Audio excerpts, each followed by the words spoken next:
প্রিয় শিক্ষার্থী, কেমন আছো তোমরা সব? আশা করি ভালো আছো। বাংলা ব্যাকরণ বিধি চ্যানেলে তোমাদেরকে আরও একবার স্বাগত। আজকে দেখো, ষষ্ঠ শ্রেণীর ক্লাস 6-এর সাহিত্যমেলা বই থেকে এক ভুতুড়ে কাণ্ড, শিবরাম চক্রবর্তীর লেখা এক ভুতুড়ে কাণ্ডর হাতে কলমে যে সমস্ত প্রশ্নপত্র আছে তার সমাধান নিয়ে আজকে চলেছি। তোমরা নিশ্চয়ই গল্পটা পড়েছো। হাতে কলমে যে সমস্ত প্রশ্নগুলো আছে সেইগুলো নিয়েই আজকে সমস্ত হাতে কলমের বা অনুশীলনীর প্রশ্নগুলো নিয়ে আলোচনা করব এবং উত্তরগুলো সমাধান করব। তোমরা ভিডিওটা দেখতে থাকো, আর যারা চ্যানেলে নতুন আছে তারা সাবস্ক্রাইব অবশ্যই করে নেবে। চলো শুরু করা যাক। ভুতুড়ে কাণ্ড, শিবরাম চক্রবর্তী। প্রথম প্রশ্নগুলো দেখো, একের দাগের প্রশ্নগুলো। শিবরাম চক্রবর্তীর পোশাকি নাম কি? শিবরাম চক্রবর্তীর তোমরা লিখবে পোশাকি নাম চঞ্চল। তার লেখা দুটি বিখ্যাত বইয়ের নাম লেখো। শ্রীরাম চক্রবর্তীর লেখা দুটি বিখ্যাত বই, বাড়ি থেকে পালিয়ে, হর্ষবর্ধন ও গোবর্ধন, এই দুটি। এবার দেখো দুইয়ের দাগের প্রশ্নগুলো কি বলেছে। নিচের বাক্যগুলি কি ধরনের, কি ধরনের মানে এখানে উল্লেখ করে দিয়েছে সরল, যৌগিক, জটিল, মানে এই তিন রকমের মধ্যে কোন ধরনের সেইগুলো তোমাকে নির্দেশ করতে হবে। দেখো প্রথমেটা কি আছে, দুইয়ের একে, ভূত বলে কিছু আছে। এটা হচ্ছে সরল বাক্য। যেখানে সন্ধে হয় সেখানেই সাইকেলের টায়ার ফাঁসে। যেখানে সেখানে দিয়ে যুক্ত থাকলে সেটা জটিল বাক্য হয়। এবার দেখো দুইয়ের তিন, একটা পরশময়ীপদী সাইকেল হাতে পেয়ে হুড্ডুর দিকে পাড়ি জমিয়েছিলাম, কিন্তু মাইল সাতেক না যেতে যেতেই তার একটা টায়ার ফেঁসে গেল। এটা হচ্ছে যৌগিক বাক্য, এবং কিন্তু আর দিয়ে এগুলো যুক্ত হয়। আমার টর্চ বাতিটা জ্বালিয়ে নিয়ে প্রাণপণে ঘোরাতে লাগলাম, এটা সরল বাক্য। পাঁচেরটা কি আছে, যেখানটায় ড্রাইভার থাকার কথা সেখানে নেই কেউ নেই। তাহলে যেখানটায় থাকার কথা সেখানে, অর্থাৎ যেখানে সেখানে দেওয়া আছে, এখানে জটিল বাক্য। তিনে দেখে নিচের বাক্যগুলিতে কি কি অনুসর্গ ব্যবহৃত হয়েছে। দেখো সাইকেল ঘাড়ে করে যেতে হলেই হয়েছে, এখানে হচ্ছে হলেই হচ্ছে অনুসর্গ। কয়েক মিনিট বাদে সেখান থেকে নামলাম, এই যে বাদে আর থেকে এগুলো হচ্ছে অনুসর্গ। যদি অনুসর্গ সম্পর্কে তোমরা না জেনে থাকো তাহলে আমি ডেসক্রিপশানে একটা ভিডিওর লিঙ্ক দিয়ে দেবো, সেখান থেকে তোমরা কিন্তু অনুসর্গ কাকে বলে এবং অনুসর্গের কাজ কি সেগুলো তোমরা কিন্তু খুব সুন্দরভাবে জেনে নিতে পারবে।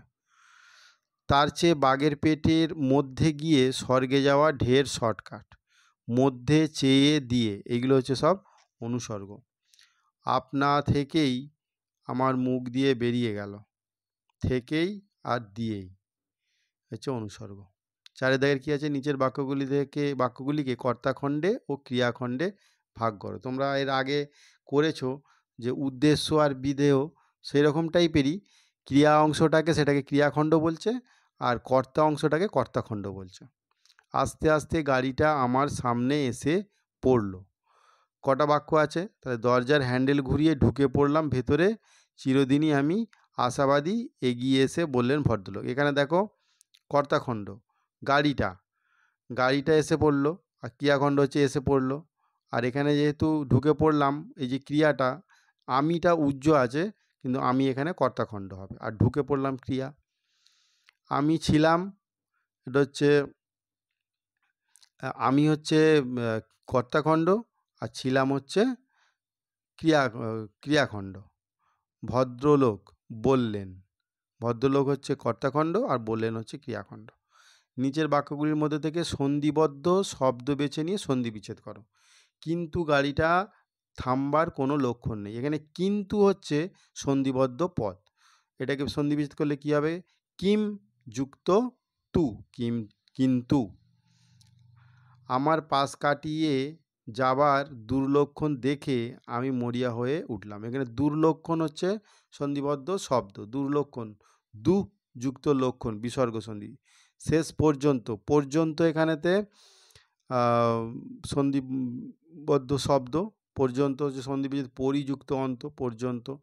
কাল সকালে উদ্ধার করা যাবে, উদ্ধার, যুক্ত হার সমান উদ্ধার। নিচের প্রশ্নগুলির কয়েকটি বাক্য উত্তর দাও। দেখো ছয়ের দাগের, সাইকেল ঘাড়ে করে যেতে হলেই হয়েছে, লেখকের গন্তব্য কোথায়, সাইকেল ঘাড়ে করে যাওয়ার প্রসঙ্গ এসেছে কেন? উত্তরটা তোমরা এইভাবে লিখবে, লেখকের গন্তব্য ছিল রাঁচি, লেখক একটি সাইকেল নিয়ে হুড্রু ফলস দেখতে বেরিয়েছিলেন বা হুড্রুর দিকে যাচ্ছিলেন।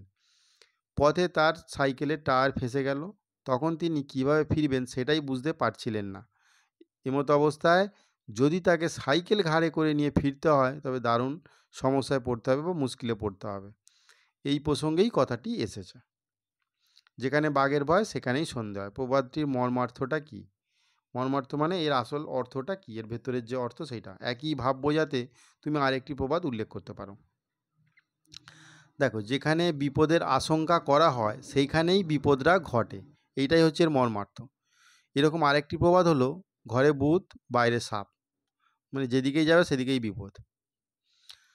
চিরদিনই আমি আশাবাদী, এই আশাবাদীর গুণে লেখক কিভাবে পুরস্কৃত হলেন। লেখক অত্যন্ত আশাবাদী, তার আশাবাদী তার পুরস্কার তিনি ভালোভাবেই পেয়েছিলেন। প্রথমের দিকে কোনো যানবাহন ছিল না ঠিকই, কিন্তু পরে একটা লরি এলো, তাও না দাঁড়িয়ে চলে গেল। কিন্তু তিনি একটুও হাল ছাড়লেন না। তিনিও গাড়ির জন্য অপেক্ষা করতে লাগলেন। পরিশেষে তার প্রার্থিত গাড়িটা এলো। তিনি গাড়িটায় উঠে পড়লেন। যদিও গাড়িতে ছিল না কোনো ড্রাইভার, তবুও দিব্যি গড়গড়িয়ে গাড়ি এগিয়ে যেতে লাগলো। একসময় ড্রাইভারহীন গাড়িতে তিনি ট্রেনের লেভেল ক্রসিং অর্থাৎ রাঁচির কাছেই পৌঁছে গেলেন। এইভাবেই লেখক পুরস্কৃত হলেন। নিজের প্রশ্নগুলোতে দাও 7 দাগের। অনর্থক কেবল টর্চটাকে আর নিজেকে টর্চার করা। কোন ঘটনা প্রসঙ্গে উদ্ধৃতিটির অবতারণা? টর্চ আর টর্চার শব্দের প্রয়োগে যে শব্দ নিয়ে খেলা তৈরি হয়েছে, গল্প থেকে খুঁজে এমন কয়েকটি উদাহরণ দাও। তুমি নিজে এ জাতীয় কয়েকটি বাক্য লেখো। কত সুন্দর একটা প্রশ্ন আছে। প্রশ্নটা ভালোভাবে পড়বে তোমরা, আগে বুঝবে, তারপরে লেখা শুরু করবে। এইভাবে লেখাটা শুরু করবে। লেখক একবার রাঁচির রাস্তায় সাইকেলের টায়ার খারাপ হয়ে যাওয়ায় খুব বিপদে পড়েন। তখন ফেরবার জন্য তিনি গাড়ির অপেক্ষা করতে লাগলেন, কিন্তু কোনো গাড়ির দেখা পেলেন না। এমন সময় একটা লরি দেখতে পেয়ে জোরে জোরে তার কাছে যে টর্চটা ছিল ঘোরাতে লাগলেন, কিন্তু লরিটা ভ্রুক্ষেপ না করে চলে গেল। তখন লেখক এই কথাটি বললেন। গল্পে এমন উদাহরণ যথেষ্ট আছে, যথা আমার হার্ট খুব উইক আর শুনেছি ওরা ভারী উইকেড। এই উইক আর উইকেড, অগত্যা আগায়মান গাড়ির গায়ে গিয়ে পড়লাম, গাড়ির গায়ে গিয়ে, এই রকম টাইপের যে শব্দগুলো। কয়েকটি উদাহরণ দেখো নিজে থেকে। চাচা চায়ে চামচ দিয়ে চিনি গুলছে। পপি গাছ থেকে পাকা পেঁপে পাড়ছে। পাড়ছে এটা পয়াকা ডয় শুনোরা হবে, পাড়ছে, এইরকম টাইপের। গল্প অনুসরণে সেই নির্জন বনপথে লেখকের রোমাঞ্চকর অভিজ্ঞতার কথা নিজের ভাষায় বর্ণনা করো। নিজের ভাষা শর্টকাটে একদম গল্পটাকে একটু তুলে ধরতে হবে। লেখক একবার রাঁচি থেকে সাইকেলে করে হুড্রু ফলস দেখতে যান। হুড্রু যাওয়ার পথে তার সাইকেলের টায়ার ফাঁসে। লেখক পড়লেন বিপদে। এই বিপদ থেকে উদ্ধার পেতে তিনি একটা টর্চ নিয়ে ঘোরাতে লাগলেন। এমন সময় একটা লরি আসতে দেখা গেল। তিনি লরিটাকে দেখে জোরে জোরে টর্চ নাড়াতে লাগলেন। একসময় লরিটা এসে তাকে পাশ কাটিয়ে চলে গেল।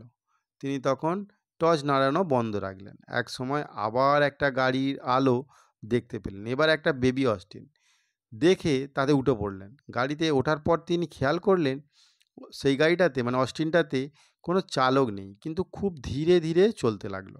তিনি বেশ ভয়ও পেয়ে গেলেন, ভাবলেন ভূতের কাণ্ড। কিন্তু দেখা গেল ভূত কেন, কিছুই নেই। এক সময় গাড়িটা লেভেল ক্রসিংয়ে পৌঁছলে তিনি দেখলেন গাড়িটা আপনা আপনি থেমে গেল এবং গাড়ির পিছন থেকে একজন বেরিয়ে এলেন। তিনি নাকি গাড়িটা ঠেলে ঠেলে আসছিলেন। সারা রাস্তা কাউকে পাননি, ফলে ভদ্রলোককে একাই গোটা রাস্তা গাড়িটা ঠেলে রাঁচি পৌঁছতে হয়েছে। তাহলে বুঝতে পারছো গল্পটা এইরকম। বাঘের দৃষ্টিভঙ্গি ওরকম উদার হতে পারে না। কোন উদার দৃষ্টিভঙ্গির কথা বলা হয়েছে? লেখকের কাছে সেই দৃষ্টিভঙ্গি কতটা উদারতা নিয়ে এসেছিল তা বুঝিয়ে দাও। লেখক রাঁচির রাস্তায় গাড়ির জন্য অনেকক্ষণ অপেক্ষা করার পর অনেক দূর থেকে একটা হলদে রঙের আলো দেখতে পেলেন।